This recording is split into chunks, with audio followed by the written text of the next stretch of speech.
Me adhiero a sus palabras, querido consejero presidente, y lo saludo con mucho afecto.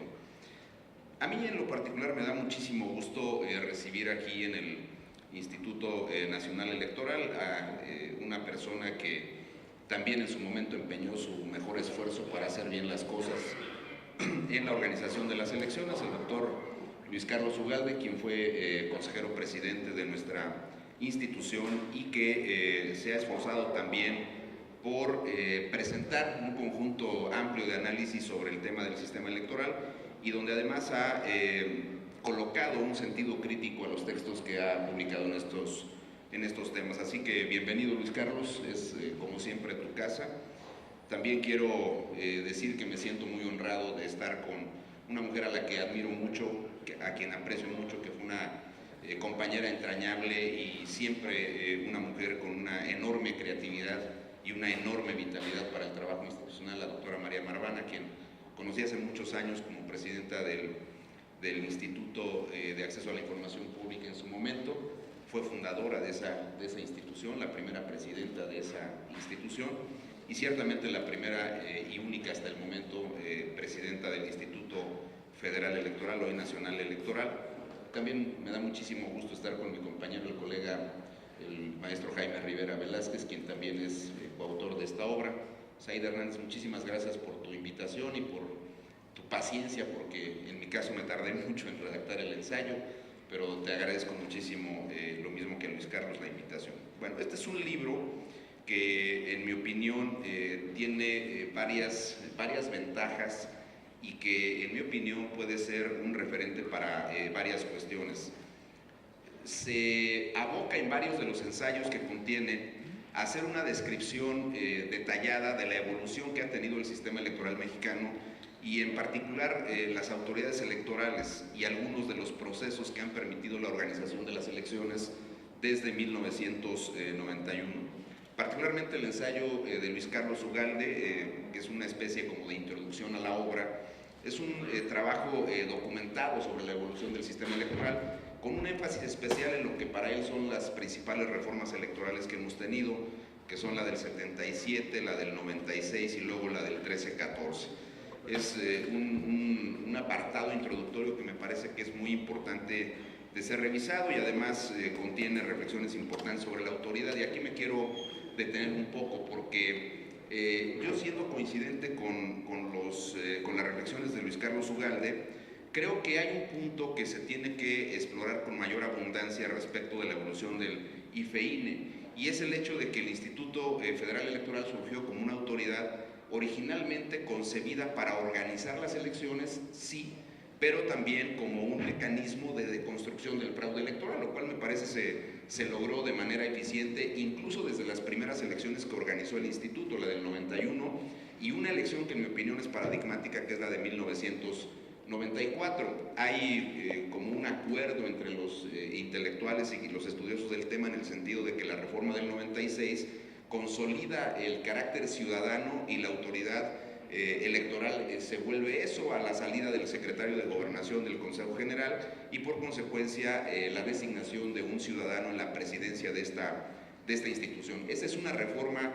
ciertamente importante, pero también creo que las reformas precedentes son reformas que fueron decantando el modelo de esta autoridad. Teníamos una autoridad que entre 1991 y yo creo que hasta la elección del 97 es una autoridad que esencialmente se caracteriza porque hace elecciones. Es una instancia que organiza las elecciones, que sabe desahogar y que va decantando procedimientos para que se instalen las casillas, para que se den a conocer los resultados, para que se construyan las estadísticas de las elecciones, para que se facilite la participación de los ciudadanos en tanto observadores electorales o visitantes extranjeros,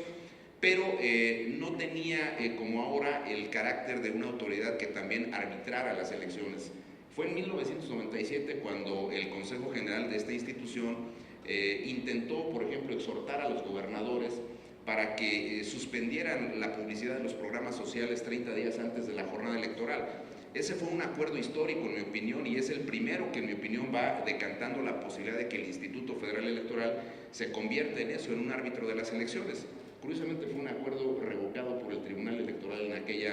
en aquella ocasión, cosa que ya no ocurrió para el siguiente proceso electoral, también lo debo de reconocer. Pero pero esta parte es así, es una institución que esencialmente hace elecciones. A mí me tocó en este libro participar con un ensayo sobre la evolución de la integración de las mesas directivas de casilla, y por supuesto que en esos procesos electorales la integración de las mesas directivas de casilla se va acreditando como un procedimiento que permite dos cosas: una, seleccionar ciudadanos de una manera que garantice la imparcialidad de la casilla, pero también un procedimiento que les permita capacitarlos para que realicen de manera correcta todas las actividades inherentes al desahogo de la votación en las propias casillas. El segundo gran apartado de la autoridad electoral, y yo creo que hay muchos elementos en el libro para poder estudiar esta parte, tiene que ver con esa conversión de una autoridad que hace elecciones. Hace algunos años Lorenzo Córdoba y un servidor construíamos una parábola diciendo: es que el INE también hace elecciones, el IFE también hace elecciones. ¿Por qué? Porque hacer elecciones después de lo que ocurrió de las elecciones del 2000 para acá, ya se volvió un dato. La gente ya no volteaba a revisar si el INE iba a instalar las casillas, y la jornada electoral estaba garantizada, si el PREP iba a funcionar o no. Esa parte operativa, esa parte logística de las elecciones era ya un dato, y todo se empezó a centrar hacia la parte del arbitraje. Ya la reforma del 2007, pues es un hecho que al incorporar el modelo de radio y televisión, que se estudia también ampliamente en el libro, pues le da al Instituto Nacional Electoral ya de manera definitiva el carácter de ser una autoridad completamente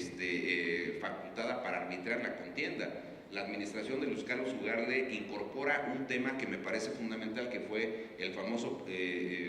después denominado procedimiento especial sancionador. En ese proceso electoral del 2006 surge ese procedimiento, y luego se incorpora a la legislación, pero ya es un procedimiento que de las elecciones del 2009 en adelante se convierte en una de las actividades centrales del Instituto Nacional Electoral. Si revisamos las actividades, IFE en ese momento del 2009 y luego lo que fue el 2012, el procedimiento especial sancionador tiene una de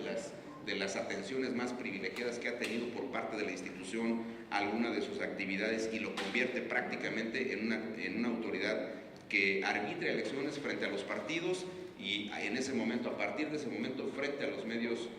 los medios de comunicación. Es un tema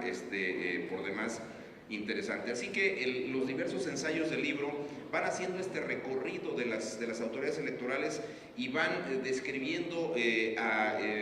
cada una de las pinceladas principales de lo que es la evolución del sistema electoral en estas reformas que están ahí. Me quiero detener en un punto que me parece de fundamental importancia. Creo que el libro también evidencia una situación que es importante de reflexionar ya rumbo a lo que será en los momentos posteriores al proceso electoral que está en curso. Yo creo que en varios de sus componentes el modelo se agotó. Esa es la verdad de las cosas, y me detengo un poco en la parte que a mí me toca en el libro, que es la integración de las mesas directivas de casilla. Hemos ido llevando el procedimiento de la integración de las mesas directivas de casilla por un conjunto de modificaciones y por un conjunto de exigencias que, si bien se han podido atender con absoluta eficacia, y solo quiero darles un dato, yo creo que una parte de la eficacia operativa y técnica de esta institución se mide fundamentalmente a partir de su capacidad para integrar y para instalar todas las mesas directivas de casilla que se han tenido a lo largo de las elecciones. Ya estamos en el 10º proceso organizado por esta autoridad. De hecho, en el proceso electoral del 2006, el Instituto Federal Electoral, con la presidencia de Luis Carlos Ugalde, rompió el récord de instalación de casillas. Habíamos tenido en el año de 1994 solo 22 casillas que no se habían instalado de la totalidad. Con Luis Carlos Ugalde fueron 11 casillas, es decir, la mitad, curiosamente, de las que no se habían instalado en el 94 dejaron de instalarse, y es un referente importante. Pero este modelo ahora se ha convertido en este modelo híbrido que tenemos ahora, en la famosa casilla única de las elecciones concurrentes, que en mi opinión resuelve muchos de los problemas que tienen que ver con el ejercicio de los derechos de los ciudadanos, e incluso con el tema de los costos. Se disminuyen muchos costos, sí, por cierto, para los estados de la federación, no así para la parte central del país. Es decir, a nivel federal es como pagamos ahora toda la integración de las mesas directivas de casilla, no se hace más en el ámbito de las entidades federativas. Resuelve para el ciudadano el hecho de que se forme en una sola fila, que no tendrá que ir a una segunda casilla para ejercer el voto para las elecciones locales o federales, según como hubiera ejercido el voto en el pasado, pero tiene la casilla única una complicación importante en la parte logística posterior a la jornada electoral.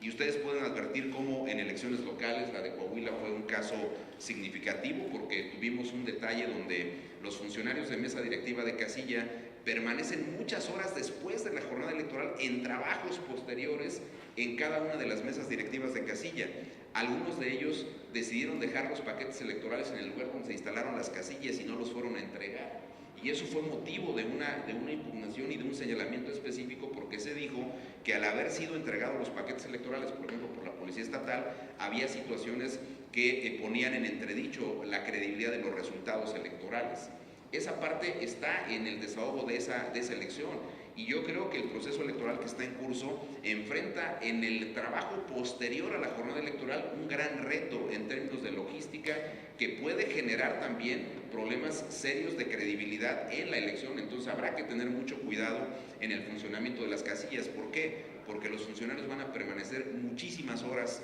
en las mesas directivas de casilla y luego tendrán todavía que hacer los escrutinios y cómputos en varios lugares por 6 escrutinios y cómputos de elecciones distintas, llenar las actas, procesar la parte que les corresponda frente a los conteos rápidos o frente al programa de resultados electorales preliminares. Si ustedes se dan cuenta, el modelo ha ido estableciéndole a las autoridades electorales exigencias que me parece tienen que ser revisadas a la luz de los resultados concretos que se estén teniendo. Yo creo que el Instituto Nacional Electoral está en condiciones hoy por hoy de ofrecer los mejores resultados en términos de la logística electoral, pero también creo que esos resultados nos deben llevar a revisar situaciones que deben entrar a corregir este tipo de sobrecargas de trabajo que estamos teniendo en varios componentes del sistema. Yo soy partidario, y lo digo desde ahora, soy partidario del voto electrónico. Creo que necesitamos virar urgentemente hacia las urnas electrónicas y eso agilizaría muchísimas cuestiones. La propia estrategia de capacitación del funcionario sería mucho más sencilla,